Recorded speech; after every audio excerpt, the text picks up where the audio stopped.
ജീവിതത്തെയോ ഉയിർത്തെഴുന്നേൽപ്പിനെയോ അവർ അധീനപ്പെടുത്തുന്നില്ല. ആകാശങ്ങളിൽ നിന്നോ ഭൂമിയിൽ നിന്നോ അവർക്കു വേണ്ടി യാതൊരു ഭക്ഷണവും അധീനപ്പെടുത്തി കൊടുക്കാത്തവരും യാതൊന്നിനും കഴിയാത്തവരുമായിട്ടുള്ളവരെയാണ് അള്ളാഹുവിന് പുറമെ അവർ ആരാധിക്കുന്നത്. ആകയാൽ അള്ളാഹുവിന് നിങ്ങൾ ഉപമകൾ പറയരുത്. തീർച്ചയായും അള്ളാഹു അറിയുന്നു, നിങ്ങൾ അറിയുന്നില്ല. രാവിനെ അവൻ പകലിൽ പ്രവേശിപ്പിക്കുന്നു, പകലിനെ രാവിലും പ്രവേശിപ്പിക്കുന്നു. സൂര്യനെയും ചന്ദ്രനെയും അവൻ തന്റെ നിയമത്തിന് വിധേയമാക്കുകയും ചെയ്തിരിക്കുന്നു. അവയോരോന്നും നിശ്ചിതമായ ഒരു പരിധിവരെ സഞ്ചരിക്കുന്നു. അങ്ങനെയുള്ളവനാകുന്നു നിങ്ങളുടെ രക്ഷിതാവായ അള്ളാഹു. അവനാകുന്നു ആധിപത്യം. അവനു പുറമെ ആരോട് നിങ്ങൾ പ്രാർത്ഥിക്കുന്നുവോ അവർ ഒരു ഈന്തപ്പഴക്കുരുവിന്റെ പാട പോലും ഉടമപ്പെടുത്തുന്നില്ല. നിങ്ങൾ അവരോട് പ്രാർത്ഥിക്കുന്ന പക്ഷം അവർ നിങ്ങളുടെ പ്രാർത്ഥന കേൾക്കുകയില്ല. അവർ കേട്ടാലും നിങ്ങൾക്കവർ ഉത്തരം നൽകുന്നതല്ല. ഉയിർത്തെഴുന്നേൽപ്പിന്റെ നാളിലാകട്ടെ നിങ്ങൾ അവരെ പങ്കാളികളാക്കിയതിനെ അവർ നിഷേധിക്കുന്നതുമാണ്. സൂക്ഷ്മജ്ഞാനമുള്ള അള്ളാഹുവെപ്പോലെ നിനക്ക് വിവരം തരാൻ ആരുമില്ല. തങ്ങൾക്ക് സഹായം ലഭിക്കുവാൻ വേണ്ടി അള്ളാഹുവിന് പുറമെ പല ദൈവങ്ങളെയും അവർ സ്വീകരിച്ചിരിക്കുന്നു. അവരെ സഹായിക്കാൻ ആ ദൈവങ്ങൾക്ക് സാധിക്കുകയില്ല. അവർ ആ ദൈവങ്ങൾക്ക് വേണ്ടി സജ്ജീകരിക്കപ്പെട്ട പട്ടാളമാകുന്നു. നാം അവർക്ക് നൽകിയിട്ടുള്ളതിൽ നിന്ന് ഒരു ഓഹരി അവർക്ക് തന്നെ ശരിയായ അറിവില്ലാത്ത വ്യാജ ദൈവങ്ങൾക്ക് അവർ നിശ്ചയിച്ചു വെക്കുന്നു. അള്ളാഹുവെ തന്നെയാണ് നിങ്ങൾ കെട്ടിച്ചമക്കുന്നതിനെപ്പറ്റി തീർച്ചയായും നിങ്ങൾ ചോദ്യം ചെയ്യപ്പെടുന്നതാണ്.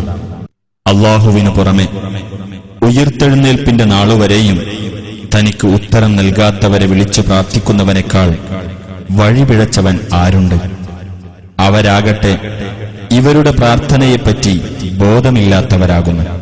മനുഷ്യരെല്ലാം ഒരുമിച്ചു കൂട്ടപ്പെടുന്ന സന്ദർഭത്തിൽ അവർ ഇവരുടെ ശത്രുക്കളായിരിക്കുകയും ചെയ്യും. ഇവർ അവരെ ആരാധിച്ചിരുന്നതിനെ അവർ നിഷേധിക്കുന്നവരായി തീരുകയും ചെയ്യും. നബിയെ പറയുക, അള്ളാഹുവിന് സ്തുതി, അവൻ തെരഞ്ഞെടുത്ത അവന്റെ ദാസന്മാർക്ക് സമാധാനം. അള്ളാഹുവാണോ ഉത്തമൻ? അതല്ല അവനോട് അവർ പങ്കുചേർക്കുന്നവയോ? അഥവാ ആകാശങ്ങളും ഭൂമിയും സൃഷ്ടിക്കുകയും നിങ്ങൾക്ക് ആകാശത്തുനിന്ന് വെള്ളം ചൊരിഞ്ഞു തരികയും ചെയ്തവനോ? അതോ അവരുടെ ദൈവങ്ങളോ? എന്നിട്ട് ആ വെള്ളം മൂലം കൗതുകമുള്ള ചില തോട്ടങ്ങൾ നാം മുളപ്പിച്ചുണ്ടാക്കിത്തരികയും ചെയ്തു. അവയിലെ വൃക്ഷങ്ങൾ മുളപ്പിക്കുവാൻ നിങ്ങൾക്ക് കഴിയുമായിരുന്നില്ല. അള്ളാഹുവോടൊപ്പം വേറെ വല്ല ദൈവവുമുണ്ടോ? അല്ല, അവർ വ്യതിചലിച്ചു പോകുന്ന ഒരു ജനതയാകുന്നു. അഥവാ ഭൂമിയെ നിവാസയോഗ്യമാക്കുകയും അതിനിടയിൽ നദികളുണ്ടാക്കുകയും അതിന് ഉറപ്പു നൽകുന്ന പർവ്വതങ്ങളുണ്ടാക്കുകയും രണ്ടുതരം ജലാശയങ്ങൾക്കിടയിൽ ഒരു തടസ്സം ഉണ്ടാക്കുകയും ചെയ്തവനോ? അതോ അവരുടെ ദൈവങ്ങളോ? അള്ളാഹുവോടൊപ്പം മറ്റു വല്ല ദൈവവുമുണ്ടോ? അല്ല, അവരിൽ അധിക പേരും അറിയുന്നില്ല. അഥവാ കഷ്ടപ്പെട്ടവൻ വിളിച്ചു പ്രാർത്ഥിച്ചാൽ അവന് ഉത്തരം നൽകുകയും വിഷമം നീക്കിക്കൊടുക്കുകയും നിങ്ങളെ ഭൂമിയിൽ പ്രതിനിധികളാക്കുകയും ചെയ്യുന്നവനാണോ? അതല്ല അവരുടെ ദൈവങ്ങളോ? അള്ളാഹുവോടൊപ്പം വേറെ വല്ല ദൈവവുമുണ്ടോ? കുറച്ചു മാത്രമേ നിങ്ങൾ ആലോചിച്ചു മനസ്സിലാക്കുന്നുള്ളൂ. അഥവാ കരയിലെയും കടലിലെയും അന്ധകാരങ്ങളിൽ നിങ്ങൾക്ക് വഴി കാണിക്കുകയും തന്റെ കാരുണ്യത്തിനു മുമ്പിൽ സന്തോഷസൂചകമായി കാറ്റുകൾ അയക്കുകയും ചെയ്യുന്നവനോ? അതല്ല നിങ്ങളുടെ ദൈവങ്ങളോ? അള്ളാഹുവോടൊപ്പം മറ്റു വല്ല ദൈവവുമുണ്ടോ? അവർ പങ്കുചേർക്കുന്നതിനെല്ലാം അള്ളാഹു അതീതനായിരിക്കുന്നു. അഥവാ സൃഷ്ടി ആരംഭിക്കുകയും പിന്നീട് അത് ആവർത്തിക്കുകയും ആകാശത്തുനിന്നും ഭൂമിയിൽ നിന്നും നിങ്ങൾക്ക് ഉപജീവനം നൽകുകയും ചെയ്യുന്നവനോ? മനുഷ്യരെ, ഒരു ഉദാഹരണമിതാ വിവരിക്കപ്പെടുന്നു. നിങ്ങൾ അത് ശ്രദ്ധിച്ചു കേൾക്കുക. തീർച്ചയായും അല്ലാഹുവിനു പുറമെ നിങ്ങൾ വിളിച്ചു പ്രാർത്ഥിക്കുന്നവർ ഒരു ഈച്ചയെപ്പോലും സൃഷ്ടിക്കുകയില്ല. അതിനായി അവരെല്ലാവരും ഒത്തുചേർന്നാൽ പോലും ഈച്ച അവരുടെ പക്കൽ നിന്ന് വല്ലതും തട്ടിയെടുത്താൽ അതിന്റെ പക്കൽ നിന്ന് അത് മോചിപ്പിച്ചെടുക്കുവാനും അവർക്ക് കഴിയില്ല. അപേക്ഷിക്കുന്നവനും അപേക്ഷിക്കപ്പെടുന്നവനും ദുർബലർ തന്നെ. അല്ലാഹുവെ, കണക്കാക്കേണ്ട മുറപ്രകാരം അവർ കണക്കാക്കിയിട്ടില്ല. തീർച്ചയായും അല്ലാഹു ശക്തനും പ്രതാപിയും തന്നെയാകുന്നു. പറയുക, നിങ്ങളുടെ ദൈവം ഏകദൈവം മാത്രമാണ് എന്നത്രേ എനിക്ക് ബോധനം നൽകപ്പെടുന്നത്. അതിനാൽ നിങ്ങൾ മുസ്ലിങ്ങളാകുന്നുണ്ടോ? അവനു പുറമെ നിങ്ങൾ ആരാധിക്കുന്നവ നിങ്ങളും നിങ്ങളുടെ പിതാക്കളും നാമകരണം ചെയ്തിട്ടുള്ള ചില നാമങ്ങളല്ലാതെ മറ്റൊന്നുമല്ല. അവയെപ്പറ്റി അല്ലാഹു യാതൊരു പ്രമാണവും അവതരിപ്പിച്ചിട്ടില്ല. വിധികർത്തൃത്വം അല്ലാഹുവിന് മാത്രമാകുന്നു. അവനെയല്ലാതെ നിങ്ങൾ ആരാധിക്കരുതെന്ന് അവൻ കൽപ്പിച്ചിരിക്കുന്നു. വക്രതയില്ലാത്ത മതം അതത്രേ. പക്ഷേ മനുഷ്യരിൽ അധിക പേരും മനസ്സിലാക്കുന്നില്ല. നിങ്ങൾക്കെങ്ങനെയാണ് അല്ലാഹുവിനെ നിഷേധിക്കാൻ കഴിയുക? നിങ്ങൾ നിർജീവ വസ്തുക്കളായിരുന്ന അവസ്ഥയ്ക്ക് ശേഷം അവൻ നിങ്ങൾക്ക് ജീവൻ നൽകി. പിന്നെ അവൻ നിങ്ങളെ മരിപ്പിക്കുകയും വീണ്ടും ജീവിപ്പിക്കുകയും ചെയ്യുന്നു. പിന്നീട് അവങ്കലേക്ക് തന്നെ നിങ്ങൾ തിരിച്ചു വിളിക്കപ്പെടുകയും ചെയ്യും. അല്ലാഹുവെ കണക്കാക്കേണ്ട നിലയിൽ അവർ കണക്കാക്കിയിട്ടില്ല. ഉയിർത്തെഴുന്നേൽപ്പിന്റെ നാളിൽ ഭൂമി മുഴുവൻ അവന്റെ ഒരു കൈപ്പിടിയിൽ ഒതുങ്ങുന്നതായിരിക്കും. ആകാശങ്ങൾ അവന്റെ വലതുകൈയിൽ ചുരുട്ടിപ്പിടിക്കപ്പെട്ടവയുമായിരിക്കും. അവനത്രേ പരിശുദ്ധൻ. അവർ പങ്കുചേർക്കുന്നതിനെല്ലാം അവൻ അതീതനായിരിക്കുന്നു. നീ പറയുക, ഞാൻ നിങ്ങളെപ്പോലെ ഒരു മനുഷ്യൻ മാത്രമാകുന്നു.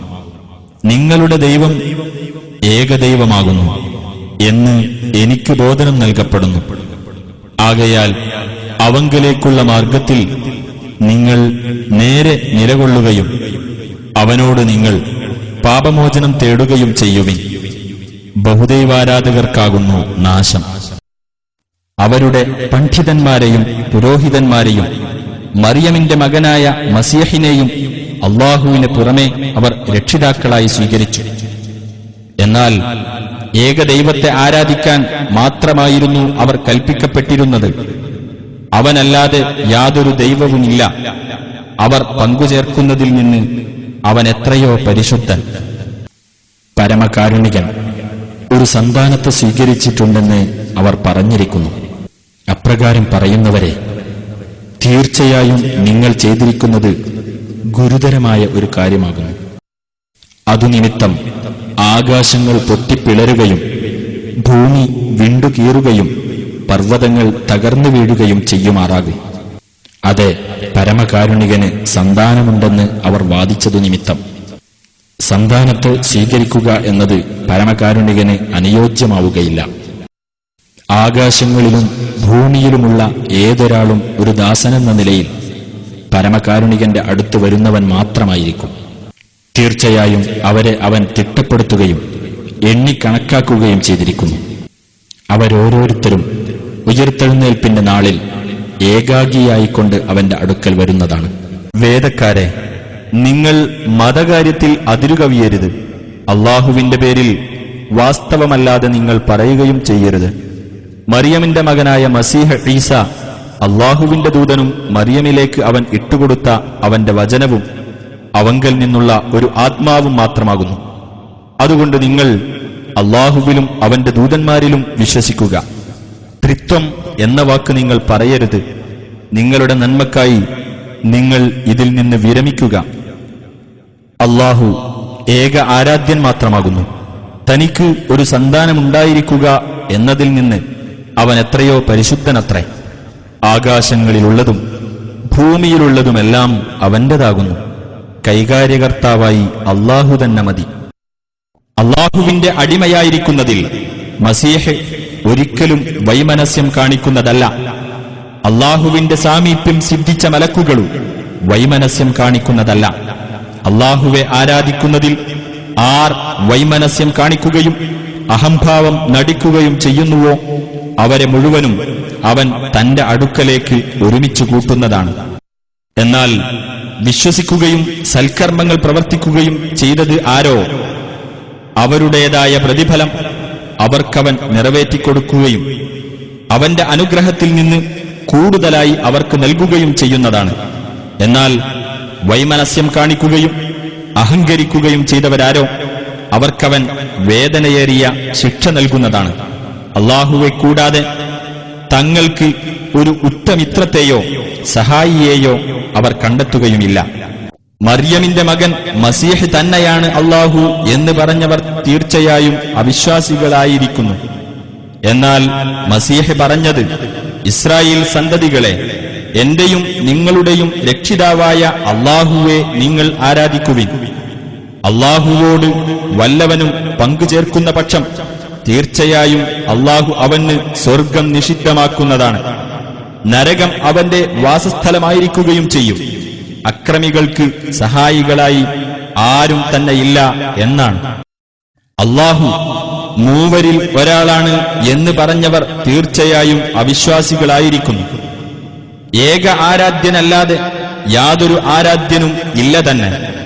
അവർ ആ പറയുന്നതിൽ നിന്ന് വിരമിച്ചില്ലെങ്കിൽ അവരിൽ നിന്ന് അവിശ്വസിച്ചവർക്ക് വേദനയേറിയ ശിക്ഷ ബാധിക്കുക തന്നെ ചെയ്യും.